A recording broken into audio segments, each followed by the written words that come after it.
49ers versus Seahawks. Let's break down the game. Let's go through a few keys.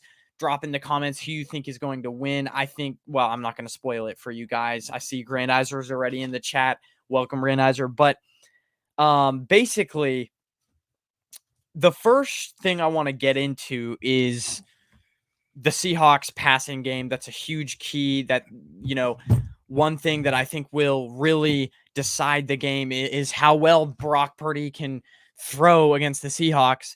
And against Dak Prescott last week, the Seahawks had allowed 3 touchdowns on defense. They allowed Dak to throw for 3 touchdowns and 300 yards and had a over 100 QB rating. That's what Dak did against the Seahawks a week and a half ago. So Seahawks passing game didn't do well. Obviously, the Seahawks, I think their record is, I believe it's 6-6, I believe. This one's in the 49ers stadium. It's in Levi's. And it really, so yeah, when the 49ers beat the Seahawks last time on Thanksgiving, the Seahawks have had a week and a half to prepare for this game because they played the Cowboys not this last Thursday, but the Thursday before, so a week and a half ago. And so they have extra time to prepare, but their passing game against Dak Prescott did not do very well. So look for Brock Purdy to have a huge day today. And I mean, last time they played the Seahawks in week 12, Brock Purdy had a really good day. Everyone wants to point to his pick 6 that he had against the Seahawks, but that was the only bad throw that he made the whole game. Other than that, I mean, this guy was 21 for 30. So that's a great, completion percentage right there. And he also had 209 yards passing. So look for Brock Purdy to have a big day. Another big thing, I mean, Christian McCaffrey, the Seahawks have never had that good run game. Look for the Niners to give Christian McCaffrey and Jordan Mason a lot of carries, a lot of work. I think we're going to see more play action in this game. Last week against the Eagles, the 49ers kind of went away from the play action because the Eagles are really good at defending play action football. But look for the 49ers to play more play action in this game because the Seahawks don't have a great pass rush. And so since the 49ers can run the ball so well, the Seahawks aren't great at stopping the run. The Seahawks are going to overcommit to stop the run. And so what the Niners are going to do is they're going to know that the Seahawks are going to overcommit to stop the run. So they're going to fake it to McCaffrey, pull it back, and throw the ball off the play action. So look for the 49ers to get a lot of their yards through play action. Let's get to the comments. Grandizer says, Ben breaks down if Mike Tomlin should be fired. 49ers versus 49ers. Seahawks versus 49ers preview. The Sean McDermott debacle. Chiefs versus Bills game preview. Eagles versus Bills preview, and much more. The new Godzilla movie. What? The new Godzilla movie. I have not seen that. I probably won't get to those final games. I might get to a little bit of Eagles versus Cowboys, but like I said, I have not prepared a lot for those games. I was running short on time, so I apologize. I might get to breaking down a little bit of the Eagles versus Cowboys game. But other than that, I'm just going to get to the Mike news and the 49ers versus Seahawks. I'm getting to the 49ers versus Seahawks breakdown. So those two topics, and then a little bit of the Eagles versus Cowboys game as well. I'm the type of person that kind of needs time to prepare for things, needs to look at the film, and I just didn't get it this week. Well, I made the stream yesterday. I thought about making the stream yesterday. I made the stream yesterday, was thinking about getting prepared today, but other things came up, so I didn't really get prepared for all those other topics, but that is okay. Hope all is well, Benny. Yes, it's fun. All is well. It's been fun in Australia.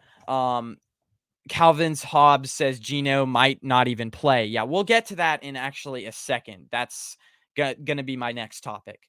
The throw to Ayuk was elite.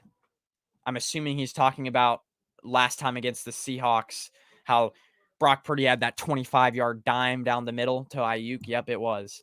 Seahawks are wounded, downward slide. 49ers can give the good old coup de grace. pronounce coup de grace. Oh, and end the Seahawks season for good. Yeah, well, if the 49ers win this week, they will clinch the NFC West. So that's going to be big as well. Kenneth Walker. So let's get to first thing. Geno Smith's not going to be playing. So look for the Niners to. Let's actually get to this first. Drew Lock. Geno Smith was limited in practice. He's questionable for the game. That's going to be huge because if Geno Smith does not go, then Drew Lock will be starting. And I don't know if you guys remember Drew Lock in Denver, but he was terrible. He was a third or fourth round pick that Denver drafted out of Mizzou. And he was promising coming out of college. He was a promising prospect, had nice talent, but never panned out and was just absolutely terrible for the Broncos. Whether he had a lot of talent or not, he just isn't a very good quarterback. And it leads me to my main point. Look for Drew Lock to throw one or two interceptions. If the Niners can get one or two takeaways in this game, it doesn't matter what the Seahawks will do. The Seahawks are going to lose this game. And so from that reason alone, I just find it very hard to even pick against the Niners because it's like, that Drew Lock over his history with Drew Lock's history, he's going to throw an interception or two. So look for, and that's why it makes it so hard for the 49ers for me to pick against the 49ers because we know that they're just going to, all the 49ers have to do on offense is play simple, not even creative, just don't turn the ball over and you win this game because the defense is going to do the rest because they're going to pick apart Drew Lock. So look for that.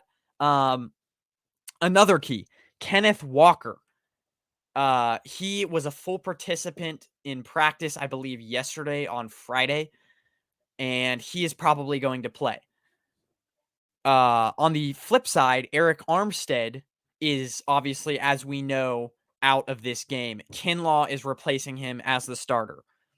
Eric Armstead was the Niners' best run defender. He's been a staple of our team all year. I do want to quickly give him props let me get to that topic later because I do want to give Eric Armstead props for getting Walter Payton Man of the Year award nomination. Walter Payton Man. Let me actually put that in. Walter Payton Man.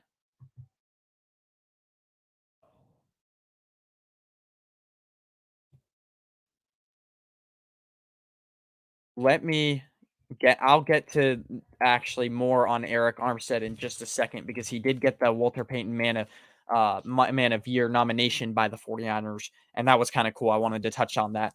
But let's get back to I was just putting a banner in for that topic because that's actually a topic that I want to cover today as well. But Eric Armstead is out, and he was one of our best run defenders. So now Kinlaw, like I said, is starting for the 49ers. And Kinlaw's all right, but he's not great. Like his pass rush grades this year have been actually really good, but his run defense grades have actually not been great. In week 6, 43.7 run grade. In week 7, 46.3 run grade. In week 8, he had a 47.1 run grade. In week 10, he had a 43.6 run defense grade. And so him against the run defense, PFF hasn't graded him well. I can't give you the exact stat, but the point is he hasn't done great. The last 3 weeks against the Eagles, Seahawks, and Tampa Bay Buccaneers, he's had a good run defense grade, but the Eagles hardly ran the ball last game. The Seahawks hardly ran the ball the game before that, so he really didn't even play that much run defense snaps.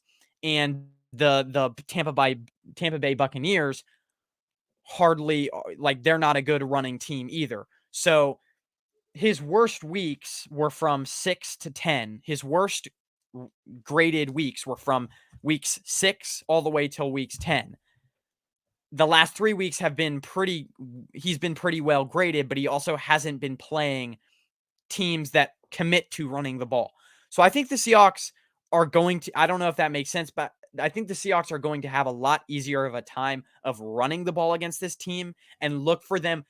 I just said before that Drew Lock, he's going to throw some interceptions. Look for the Seahawks to run the ball as much as possible with Kenneth Walker and Zach Charbonnet, who also was a full participant in practice. So look for the Seahawks to run the ball with those two guys and get the ball out, and for them to get the ball out of Drew Lock's hand as much as possible so he won't turn the ball over. That's the only way the Seahawks can win. Even still, I don't think the Seahawks will be able to run the ball well enough because our team is so good all around for them to win the game. Even if Eric Armstead isn't starting, isn't in this game. I mean, it's going to have to take a lot more than the Seahawks just running the ball for them to beat us. That's just my opinion. I mean, they could run the ball as well as anyone in the league in this week, and I don't think they'll still win because they're just so outmatched in every area.